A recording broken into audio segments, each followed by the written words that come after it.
Today in the Felix Smart Studio, we're going to be going over how to automate any terrarium, vivarium, or paludarium using Kai, the Felix Smart controller.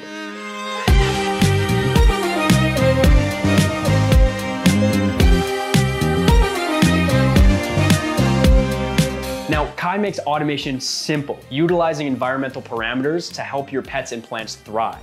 Kai can take care of any reptiles, amphibians, insects, or even your Uncle George, but today we're using an all-plant terrarium. I have this terrarium all set up right now. We have a pump connected to some nozzles for misting, we have some lighting and a heater set up, as well as a bunch of plants. In this enclosure, we're keeping mini Boston ferns, button ferns, rabbitfoot ferns, austral gem ferns, a Persian shield, and a pink cyclamen. Firstly, I'm going to plug in my devices and put them into the Kai app. So I'll put my lights in socket number 1, my mister in socket number 2, and my heater in socket number 3. So to add these devices, I'll go into my app, click add, I'll give it a name, I'll start with lights here. I'll select the device type being lights, and I'll tell Kai which socket number it is in. And then I'll just do that for the other 2 devices as well.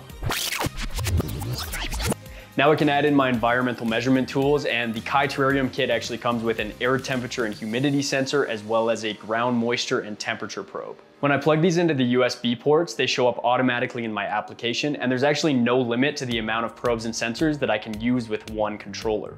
For example, if this enclosure was a bit bigger, we could set up dual climate zones with multiple air temperature and humidity sensors. So now I can begin setting up some automation for my devices. I'm gonna start with my lights and just use a basic timer. For this, I'll head into lights, go to automation and add a timer. I will name this one light timer, and I'll give it a start time at 7 a.m.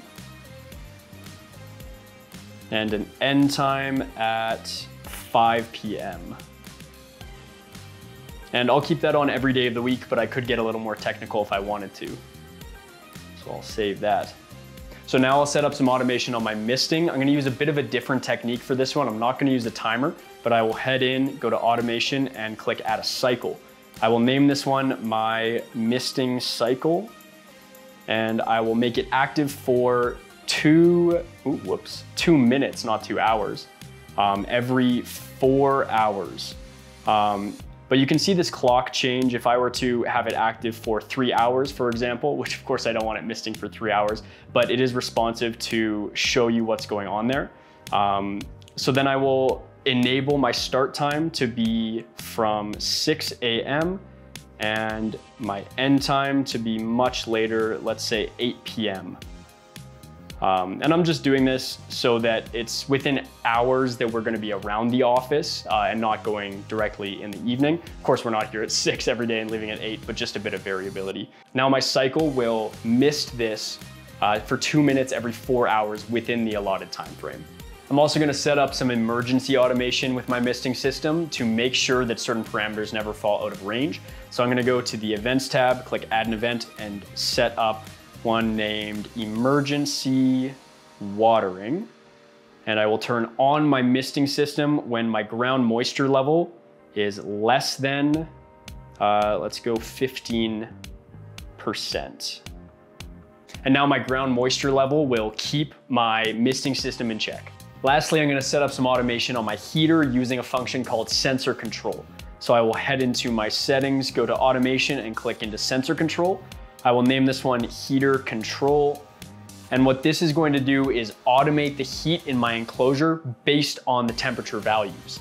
So I can go and add a set point, and I want it to be a bit cooler in the night than I do in the day. So I will add this accordingly and show you when I'm done. So now I'm all set up where at night, my temperature will keep between 15 degrees Celsius and 20 degrees Celsius. And then during the day, it will range between 20 degrees Celsius and 25 degrees Celsius. And I could set as many temperature set points as I want and really set up my schedule for temperature or humidity or anything else the way I want to. My terrarium is completely automated now, and it will continue to perform the functions I set regardless of Wi-Fi connection. But there's a couple other things I want to set up. I'm gonna set up a scenario that makes it a bit easier to do maintenance sessions. I'm gonna go into scenarios, name this one trimming, and I'm gonna have it last 30 minutes.